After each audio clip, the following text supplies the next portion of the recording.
se stalo krása největší. Řeklo, dnešní den bude nejlepší. Z postele ven, je tu nový den. Vím, že vím, to není jenom sen. Nejlepší den máme.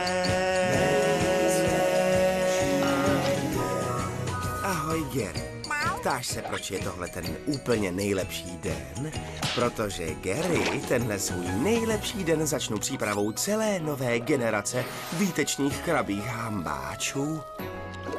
Pak bude následovat divoký trénink karate se Sandy a odpoledne jdu lovit medúzy s Patrikem a tam vyzkouším svoji novou úžasnou síťku, speciální medúzolapací síťku. A jako velké finále se sejdu se všemi svými přáteli a podíváme se na Sepiákův klarinetový recitál. Já se tak těším, bouchnu radostí. Nejlepší den máme. Nejlepší den máme.